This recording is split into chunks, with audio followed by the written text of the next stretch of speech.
All right, and welcome into a new episode of the Zero Technique Football Podcast. I'm your co-host, Ryan Stern. You can find me on Twitter at rstern33. And joining me today is a new face for those of you who are watching our stream on either Facebook or on YouTube. We've got fellow www.backsportspage.com member, Adam Teich. Adam, welcome to the Zero Technique Podcast. Thank you. As far as I know, I'm the first writer on Backsports Page to have the title of fantasy football writer.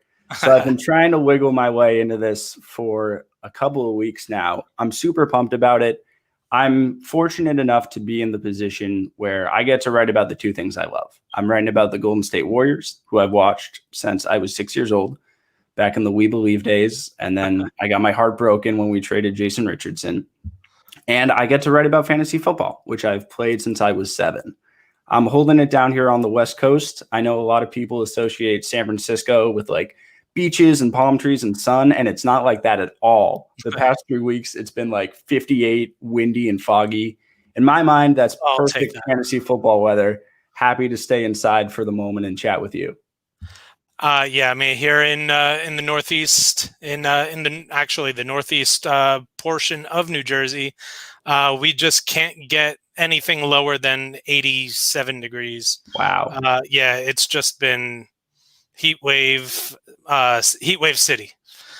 Just can't break it. It looks like on Friday we're going to have a day around 80 degrees, but then the weekend it's going to jack back up. So I can't wait for football. Football weather is the greatest weather in the world. Please. So we are going to be bringing you a live mock fantasy draft. We are going to be doing a 12-team half-point PPR draft. Adam will be drafting out of the 5 spot. I'll be drafting out of the 11 spot. Just before we get underway, the 5 spot seems to be almost written in stone where someone is looking to go, whether or not they're going to go wide receiver or running back. It's almost written exactly who they're looking at. So what are your, your strategies when you're drafting out of the 5 spot, when you're almost limited to who you're going to be choosing from? Well, I've been doing a couple of mock drafts in preparation, and I'd say I disagree with you a little bit there. I'm just going to come out and say some names because there's no way you're going to be able to swoop in and take any of them from under me. I'm assuming that you're referencing the choice between one of Dalvin Cook, Ezekiel Elliott, and Michael Thomas there.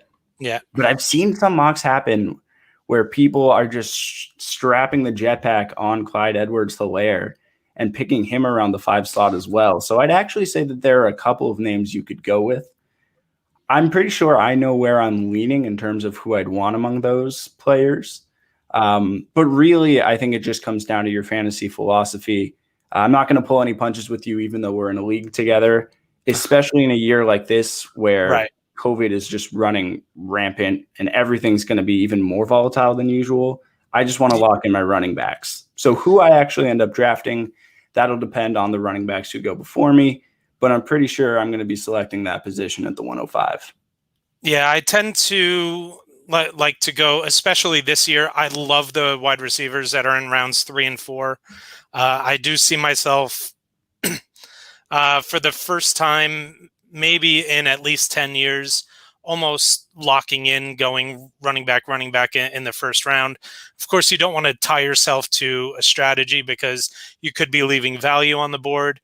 But the when you look at the value of the running backs rounds 3, 4, 5, it's just not there when you compare them to the wide receivers and the upside from the wide receivers in that area. So we are going to be using the Sleeper app to be doing the draft. We will post the results of the mock draft on the Backsports page, Facebook and Twitter, and also the Zero Tech Pod Facebook and Twitter. So for those of you who just want to get a glimpse of it, make sure you are checking those out. So we are going to get underway, and There we go. So, come on. All right. Here we go. So Christian McCaffrey, Saquon Barkley, Dalvin Cook, and I've never seen that foursome before, but CMC Saquon seem to be the 1-2 no matter where you go. Dalvin Cook goes number 3, and Joe Mixon goes number 4. You are on the clock at number 5. So what are you looking at here now? Well, I'd say if you're drafting running backs in terms of talent order, the top 4 in this draft might not be a bad selection. I'm in on Joe Mixon just as a player. I think he is extremely talented. Same with Cook, Barkley, CMC. No one's going to argue with that. If this was a talent-based draft, I'd probably go Nick Chubb here at the 105, but that's not what fantasy football is about. It's about opportunity, touchdowns, and especially in half PPR, it's about prioritizing those pass catchers. For those reasons, I thought about Ezekiel Elliott, but I just think that the amount of people who are going to snatch away targets from him is too great. He's competing with CeeDee Lamb, Amari Cooper, Blake Jarwin, Michael Gallup. I want a running back with a clear path to targets and touchdowns, and I think the pick's pretty easy. I'm going Alvin Kamara here. Yeah, really the only person that Alvin Kamara has to fight with in terms of touches is going to be Michael Thomas, who goes at number 6. Derrick Henry 7. Zeke slips all the way to 8. And again, that goes to show you he has a lot. There are a lot of mouths to feed in Dallas. Devontae Adams goes number 9. Nick Chubb, number 10. Which puts me on the clock. And again, I really want to look to maximize my value from the running back position. There is one guy who has just risen up my boards immensely over the past couple weeks, and it's not Clyde Edwards-Helaire, even though I may look to him if he falls to me at pick 202. But especially when you look at the rest of the targets on the team, Alshon Jeffrey is on the pup. We don't know what Deshaun Jackson's going to bring to the team. Jalen Reagor is a rookie. I'm not sold on the rookie wide receivers in this year in terms of redraft. So at the 111, I'm going to go with Eagles running back Miles Sanders. Wow. Yeah, Miles Sanders has he's just risen up my board immensely. Julio goes at 112, and Kenyon Drake goes off the board at 201. Kenyon Drake was actually the other person I was thinking about at 111, hoping he would fall to me at 2-2. So now I'm here at 202. I'm thinking about Josh Jacobs. I'm thinking about Tyreek Hill, maybe. I still think it's too early this year for DeAndre Hopkins, even though he's going to a much higher volume offense. I don't think he's going to receive the same target share he saw in Houston. So you know what? I haven't been able to get him yet. He's risen up to my number 10 running back with the announcement from Damian Williams that he is going to be opting out of this season. And I'm getting him as the 11th running back off the board. So I will take Clyde Edwards-Helaire at 202. Tyreek Hill, Lamar Jackson, Josh Jacobs, Patrick Mahomes, and DeAndre Hopkins were the next to go. And Adam, you are now up at pick 208. Man, the Josh Jacobs disrespect is real. Yeah. I thought you were going to take him in the first, let alone on the way back at the 202. I just wish I knew that they were going to be committed to using him more in the passing game this year. He only had 35 receptions last year, and while I do think he's going to see an increase, I don't know. It's so unknown what the Raiders are going to do. They brought in Lindenbaum Jr. in the draft. They also drafted Brian Edwards. They do have Darren Waller, so a lot of the targets are going to be spread out. Jacobs was impressive, though. In 13 games last year, he had over 1,300 total yards from scrimmage. Gruden loves feeding running backs, and he's just a fantasy production machine from the running back slot. I probably would have taken him over Sanders, but I like the Edwards, the layer pick. All right, I'm up here with the 8th pick of the second round. I don't love my running backs here. I think Aaron Jones had, he reached his ceiling and then smashed through it last year somehow, scoring touchdowns out the wazoo, and I don't think that's going to happen again this year. In a half PPR league, you could think about Chris Godwin here. He's going to gobble up targets for the Bucs. I know Brady loves those slot receivers, but I'm going to pick Austin Eckler here. I think with Melvin Gordon out of the way, he's got a path to a lot of volume. Joshua Kelly and what's his name? Justin Jackson. Justin Jackson. Okay, I was thinking Justin Jacobs. I got my J names confused there. I think both are going to snatch a couple of carries away from him a game. But I just think Melvin Gordon leaves too big of a hole to be filled by those two backs. Both were picked in the 3rd and 4th round. Eckler is by far the most talented back there.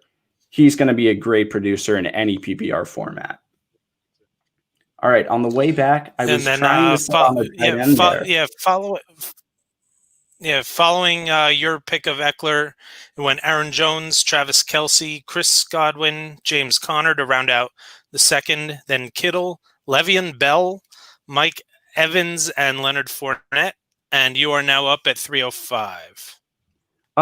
So disappointed that Fournette went off the board. Even if you're keeping up with the headlines at Back Sports page, you'll know how in on Fournette I am. I wrote an article with the title of just Draft Leonard Fournette because I think he's going to smash this year. Even if he gets a fraction of his volume, he converted red zone touches into touchdowns at a 5.5% rate. For context, league average is 4 times that. And he's put up 20% numbers in both of his other seasons. And so I think Leonard Fournette is a huge bounce back candidate. Would have loved to scoop him up here, but I'm going to have to look at the wide receiver slot. The one name that jumps out to me here is Adam Thielen. With Stephon Diggs gone, he is just going to get infinite targets in the passing game. The Vikings didn't do a great job of replacing him. I know Justin Jefferson is going to get some targets, but rookie wide receivers are very hard to trust in fantasy football. I just think Adam Thielen has such a great path to being a consistent producer. I can't not have him on my squad. Yeah, I mean, if Adam Thielen stays healthy this year, he's going to be a PPR machine.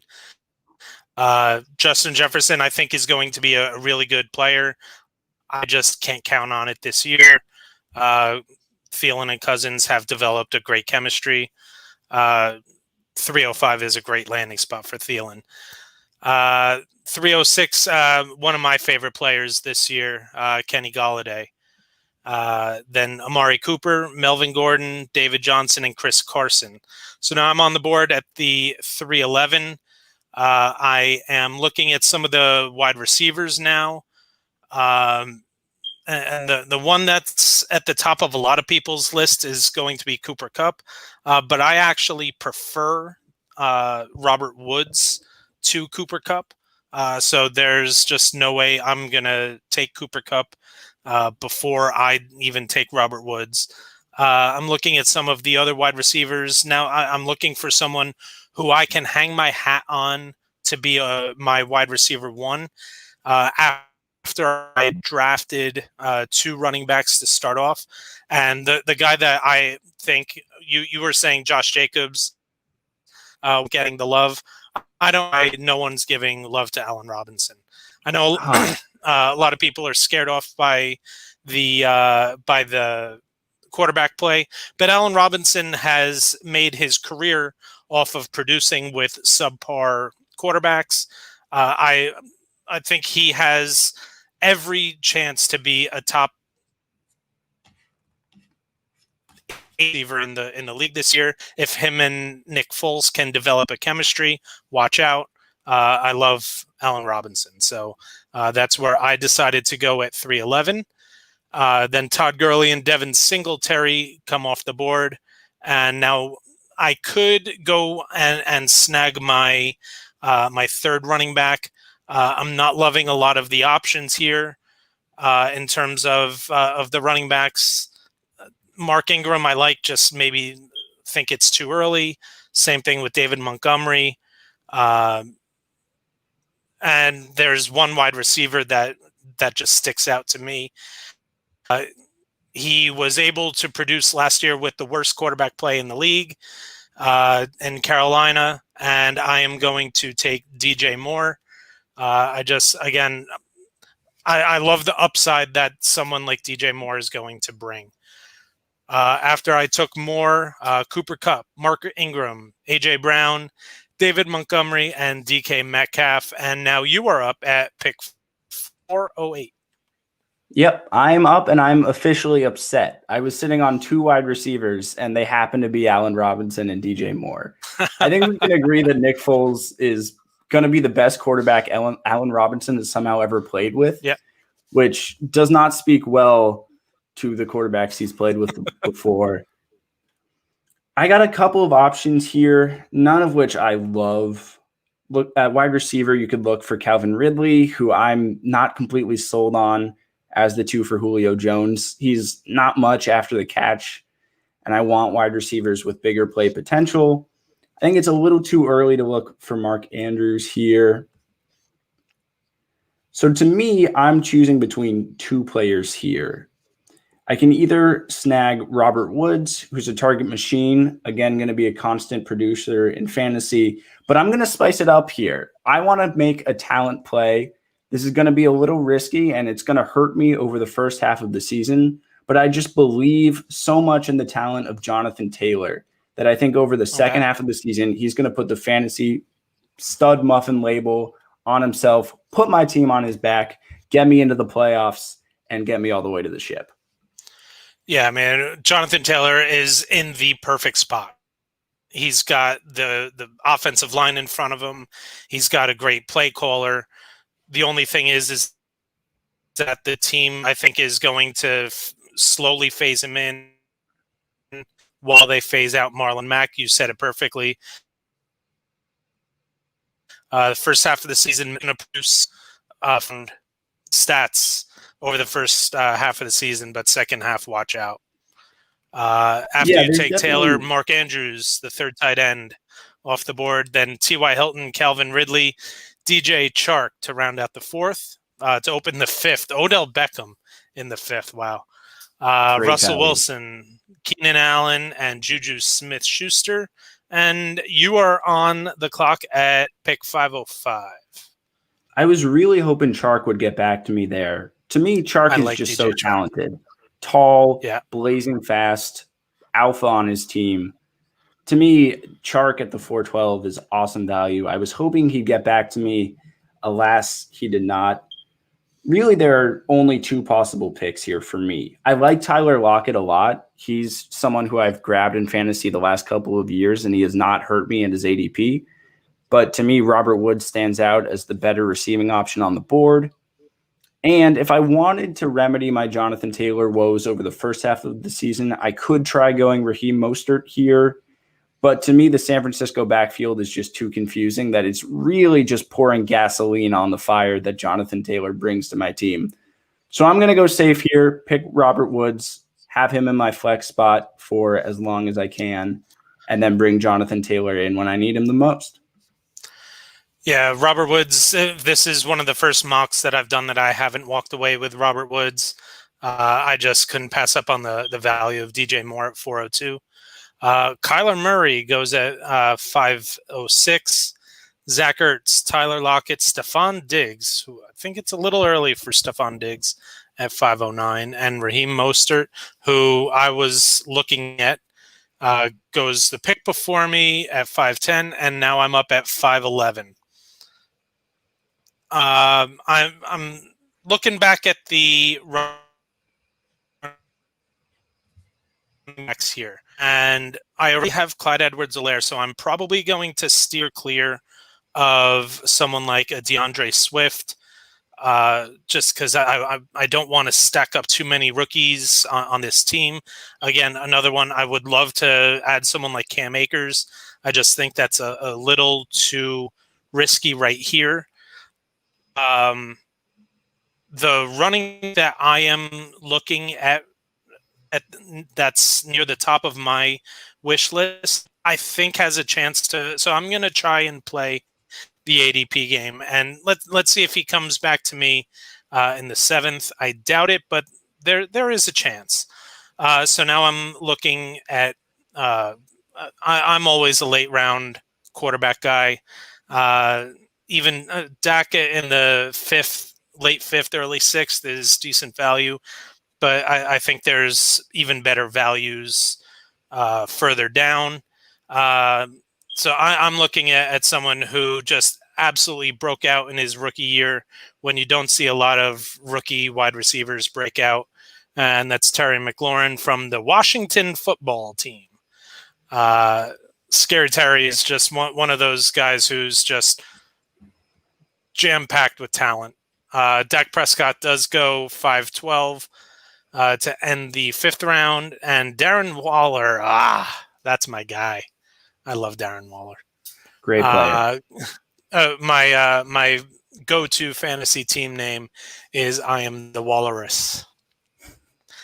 So now I'm up at pick 602. Again, I'm going to see if I can have that running back come back to me. But you know what?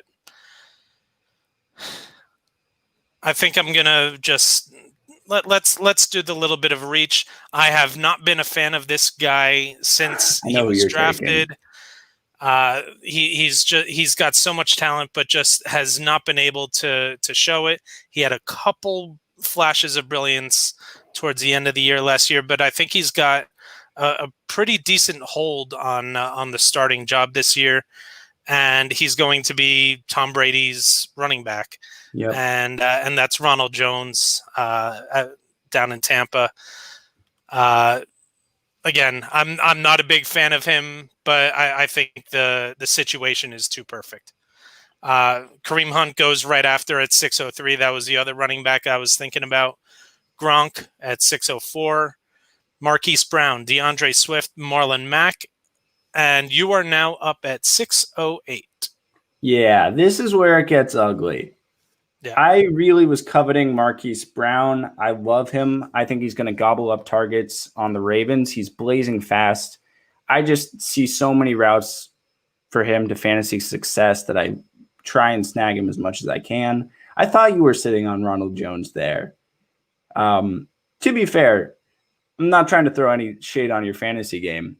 Terry McLaurin's a great pick there, but the team drafting after you had 3 running backs, so I don't think they were going to go with an RB there. My team's got a little bit of an opening in the flex position because Jonathan Taylor starting week 1 is a little bit of a shoddy option here.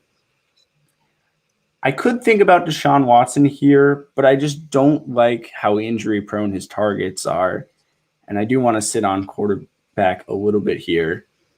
I'm going to make an interesting play here because you said you didn't want to double up on rookie running backs, but especially towards later rounds of fantasy drafts, I like just stockpiling lottery tickets here. Darius Geis is very talented, but he's injury prone, and I see no better running back on the board than Cam Akers. He's talented, used to playing behind shoddy offensive lines. I think he's totally poised to take the starting job from week 1. And so Cam Akers gets the nod here. Welcome to the team. Yeah, so I think Cam Akers is a better spot for you to take than it would have been for me to take in terms of drafting your second rookie. You also have Alvin Kamara and Austin Eckler, before you took your first rookie. I would have been investing 2 of my first 3. You now invested your 3rd and 4th running backs and rookies. I'd be a little bit more okay with doing that rather than investing my 2nd and 3rd running backs into the rookies this year. Cortland Sutton, Darius Geis, AJ Green, and Deshaun Watson wrap up the 6th. To open the 7th, Devontae Parker, Michael Gallup, Aaron Rodgers, Matt Ryan, and you're up at 705. So at 705, I've got 2 wide receivers on my team, Adam Thielen and Robert Woods. Those are going to be pretty consistent producers, and the only way I'm taking them out of my lineup is if they're on bye or I hit on a wide receiver that is just explosive week in and week out. And to me, there's only one more receiver left in this draft that, unless a rookie wide receiver hits, like Henry Ruggs somehow gets an insane amount of volume for a rookie, I think the only real splash play wide receiver left in the draft that has a threat of being fantasy relevant is Will Fuller. With DeAndre Hopkins gone, there are a bunch of targets opened up. And just the way my team is kind of composed, I'm not going to get Adam Thielen out of my lineup for a slot guy like Tyler Boyd. So I'm going to roll the dice here, select Will Fuller, and probably trade him after he goes off for a couple of weeks. Yeah, so if I didn't go Ronald Jones, there was a good chance I was going Will Fuller.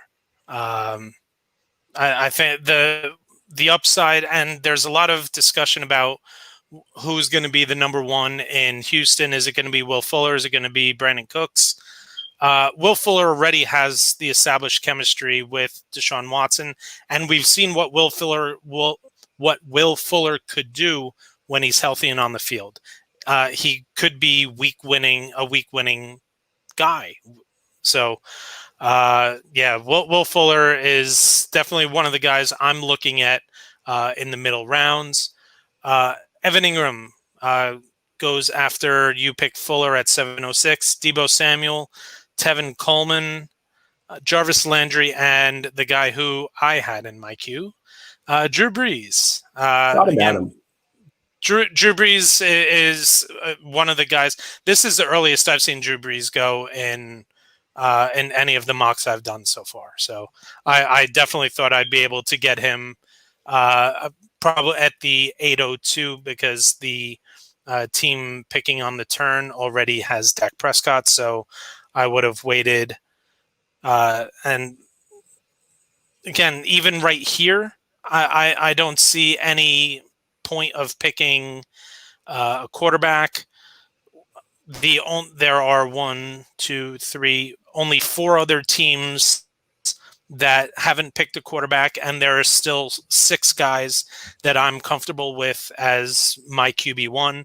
So I'm going to pass on a quarterback here. I'm going to look to solidify my wide receiver core with a guy that, again, he's not getting any love. And I think Matt Stafford is due for a huge season. That's one of the reasons I love Kenny Golladay, and that's also a reason why I love Marvin Jones Jr. So I take Marvin Jones at 7-11. Brandon Cooks and Tyler Boyd on the wrap of the 7th and 8th rounds. And so now I have a lot of options open to me. I can maybe look to get that second half potential starter in someone like a J.K. Dobbins.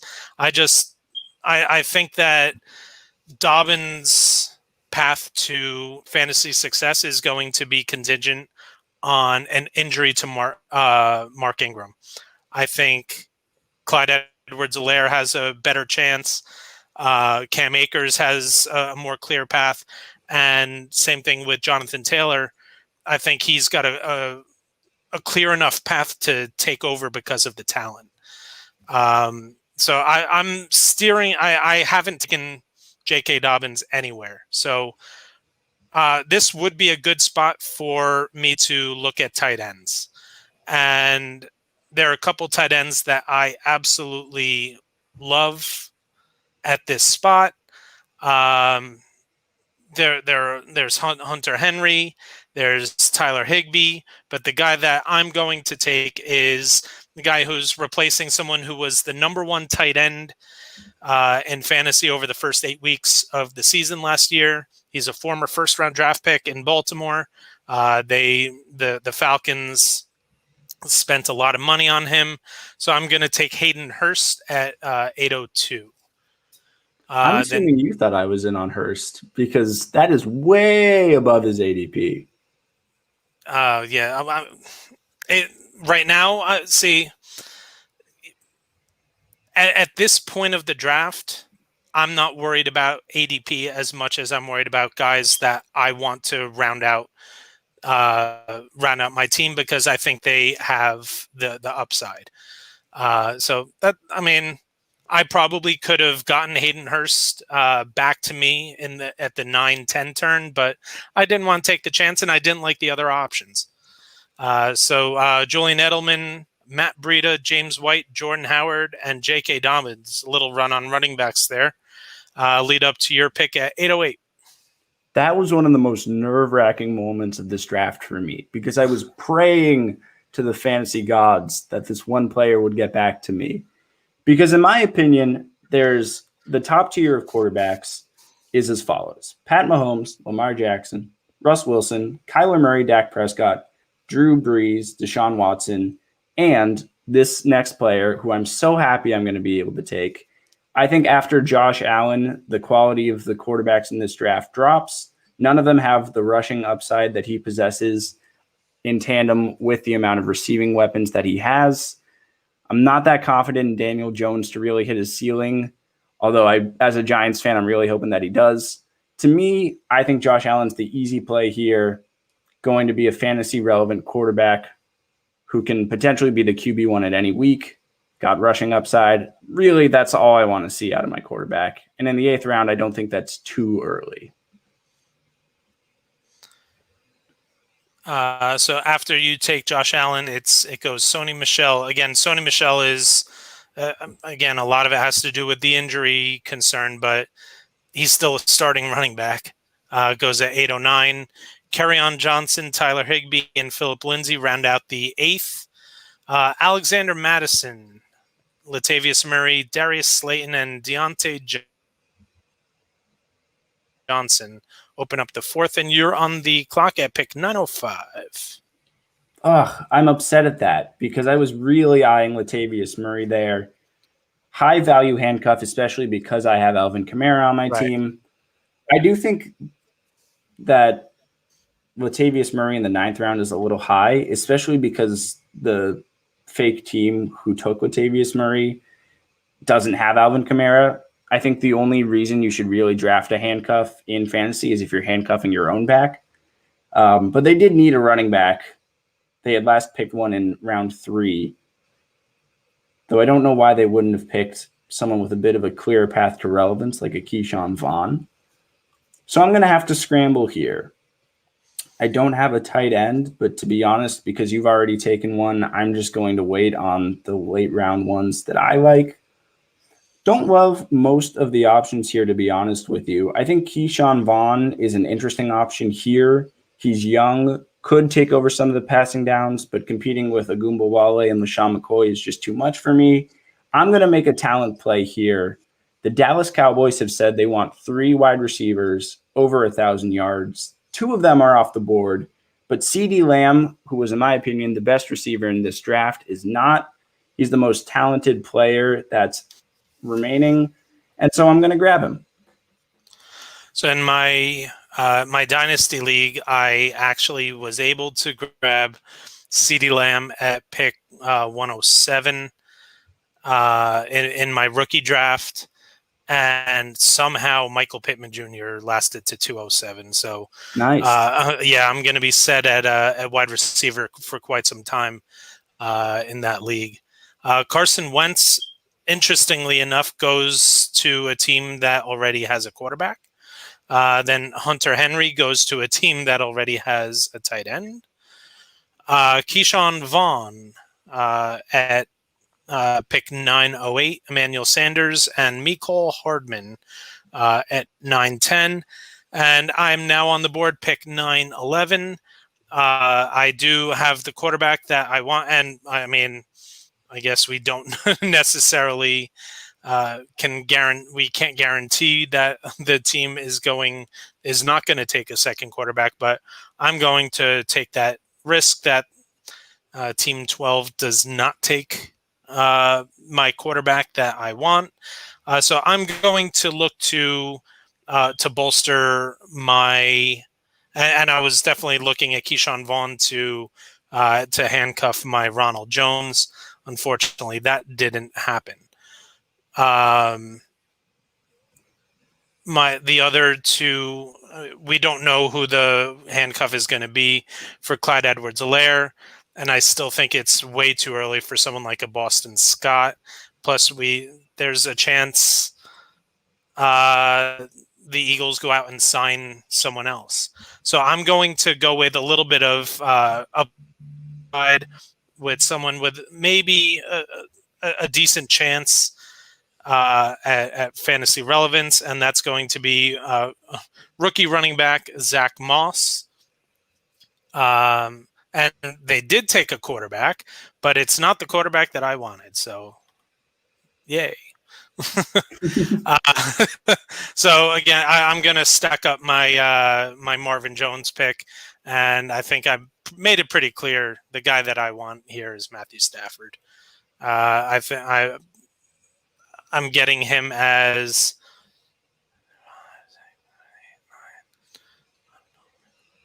the 14th quarterback off the board. Love it. Yeah, just absolutely love it. Jared Cook, the Ravens D, Daniel Jones, Darrell Henderson, and John Brown are the next to go, and you're up at pick 1008. So at 1008, I'm going to grab some insurance here. I have Cam Akers and Jonathan Taylor, and I'm pretty sure one of them will hit, but they're rookies. And as rookies do, they get injured. Coaches dislike them. They're volatile. And so I want a little bit of stability here. This is a half-point PPR league. I think in the later rounds, it's easy to forget format. And because of that, I actually think Tariq Cohen is the move here. Just a nice safe option in case any of my running backs decide to do some dumb rookie thing that will get them ostracized from the locker room. Yeah, when I took Zach Moss, the other guy that I was deciding between was him and Tariq Cohen. So you almost didn't get that luxury. Jerry Jeudy, the Steelers D, Christian Kirk, and Noah Fant round out the 10th to open the 11th. Sammy Watkins, Patriots D, Henry Ruggs, Chase Edmonds. Should also let everyone know that the format that we're doing is one quarterback, two receiver, two running back, one tight end, one flex, one defense, and we don't do kickers because kickers suck. So you are now on the board at 1105. All right, at 1105, I will be taking the 101. I'm going to be hitting Christian McCaffrey here. Super talented, Ron Rivera offense, running back that's going to dump it off, running back that's going to get dump offs from the QB all the time. And wait, that's not Christian McCaffrey. That's Antonio Gibson, who Ron Rivera has compared to Christian McCaffrey on multiple occasions. In all fairness, he's referred to multiple running backs as the next Christian McCaffrey. Well, unless you want a handcuff here, I don't see where else you're going at the RB slot. Yeah. There are a couple of wide receivers that somehow I still feel comfortable sitting on. I'm not going to draft a running back after this. And so Antonio Gibson will be the first member of the Washington football team that I draft and will be the last running back that I select in this one. All right, so following Antonio Gibson, the Buffalo defense, Baker Mayfield, Sterling Shepard, Tony Pollard, Austin Hooper. So I'm sitting here and it is a half-point PPR. I have I'm as balanced as it comes right now. I've got one quarterback, one tight end, four running backs, four receivers. So I could go any way possible. Right now, I'm looking for upside. My upside pick right here is going to be someone that, when you look at Cam Newton, who are the receivers that have had the most success with him in the past? It's someone like Devin Funchess, someone like Kelvin Benjamin, those big-bodied wide receivers. That particular wide receiver that he is going to be throwing to in New England is Nikhil Harry. In the 11th round, I do think it is a little early for Nikhil Harry, but I'm looking for upside. He was at the top of everyone's dynasty drafts last year. So we all know the talent is there. They invested a first-round draft pick in him. So I really like the upside that someone like Nikhil Harry is going to bring. So I will lock him up right here. And then after Nikhil Harry is Justin Jackson and Jamison Crowder. So I'm going to look to lock up my running back position. Here's where I'm going to solidify the Eagles' backfield.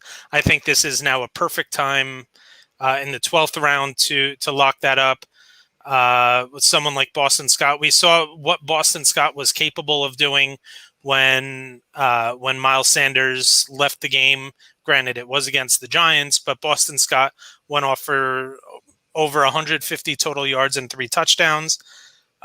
He is Darren Sproles Jr. So I will lock up the Eagles' backfield by taking Boston Scott. Cam Newton, Mike Williams, Anthony Miller, the Chicago defense, Justin Jefferson go afterwards, and now you are on the clock at pick 1208. Really upset that Jamison Crowder went there to the CPU. I was looking at him because I think in PPR leagues, he's just going to get enough targets so that if your top 2 wide receivers get hurt, you're not going to feel great about putting Jamison Crowder out there in your starting lineup, but he's not going to kill you. And honestly, most of the wide receivers at this point will probably kill you if you start them, especially in week 1. Yep. That's something I always have in my mind is draft to win week 1. And I really think that I have to go wide receiver here. I'm covered at running back. Duke Johnson is kind of tempting, and if I hadn't just selected Antonio Gibson and Tariq Cohen, I would look his way. I think he's going to get some work in the passing game. But I need a wide receiver here. And I'm going to take a player who I think is falling a little too low for the body of work that he's put in. And I'm not talking about Deshaun Jackson because he's broken my heart too many times in real life and fantasy. I'm not touching that guy. But who I am going to scoop up is Golden Tate here, who's been a great fantasy producer for years. He gets a decent amount of targets when he sees the field, and he's going to be a second-year Giant. So more rapport in the locker room. I just think, at the 1208, I think Golden Tate has a pretty relatively high floor and yet still possesses as much upside as any other wide receiver here. Yeah, he's one of the greatest receivers in terms of yak in NFL history. Very few can take a 5-yard slant to the house the way that Golden Tate can. And in the 12th round, it's tremendous value. You got after you take Tate, Ben Roethlisberger, Deshaun Jackson, Jared Goff, and Kirk Cousins round out the 12th. In the 13th, you have the Chargers D, Dallas Goedert, Damian Harris, and the Rams defense. You're back on the clock for your next to last pick, 1305. All right, let's get spicy here. Couple of tight end options, and I'm going to pick one up here. I neglected to mention, by the way, that I can now name my team the Golden Tate Warriors, which is my personal fantasy team name whenever I can do that. But you got to have Golden Tate on your team to do that. So if for nothing else, that's why I want Golden Tate on my team. I really like the spread of super late round bargain bin tight ends here. the top three on the board are all extremely talented, and Mike Gesiki, TJ Hawkinson, and Jonnu Smith. For me, I want to take someone who I think has the clearest path to targets here. TJ Hawkinson's a little too young. Tight ends normally break out in around their third year, and he's still got, one more year to surpass before he hits that. It's a toss-up between Gesiki and Jonnu Smith. I think Gesiki as a football player is a little bit more talented, but Jonnu Smith will get the second most targets on the Titans offense. He's blazing fast, super talented. I've wanted him really as much as I wanted Hayden Hurst, and Hurst ADP has risen and Jonnu's hasn't. So I will gladly take him at the 5th pick in the 13th round. Yeah, you saw flashes of excellence with him and Ryan Tannehill towards the end of the year last year, especially when Delaney Walker was fully out. Jonnu Smith was able to provide week-winning play at times. So he offers a lot of upside down in the 13th. And if it doesn't work out, you're not tied to him where you can release him and find someone off the waiver wire. Rashad Penny, Jalen Reagor, TJ Hawkinson, Carlos Hyde, that's who I was looking at. And the Kansas City Chiefs defense. I guess, I'm one of those guys that I'm a waiver wire defense kind of guy. I always wait till the last round, and I'm looking at who's there. And the Team 12 already has their defense, so I'll have my choice in the final 14th round. So I'm looking at, again, who is upside, who's going to provide the most upside for the team. And I know he's not in his prime, but we have seen multiple times Aaron Rodgers, wide receiver 2, provide top 24 value. And he's going here. I'm going to take him in the 13th round. And because I think Allen Lazard has a really good connection with Aaron Rodgers. And I think he's the clear number 2 on the team. So I'm going to wrap up my wide receivers with Allen Lazard and Alshon Jeffrey and Preston Williams. Wrap up the 13th and open the 14th. So now I'm on the clock for my defense. And when I look at defenses, I tend to look at week 1 matchups. I don't have the schedule in front of me, but I do know that the team that I like the most in terms of defensive upside is the Minnesota Vikings. I think they get after the quarterback better than any of the other defenses on the clock. So I'll take the Vikings D. Duke Johnson, Jimmy Garoppolo, Tampa Bay defense, Robbie Anderson, AJ Dillon. And you are now on the clock for your 14th pick and your final pick. So I follow football through a fantasy lens, so I have no idea about the talent on these defenses.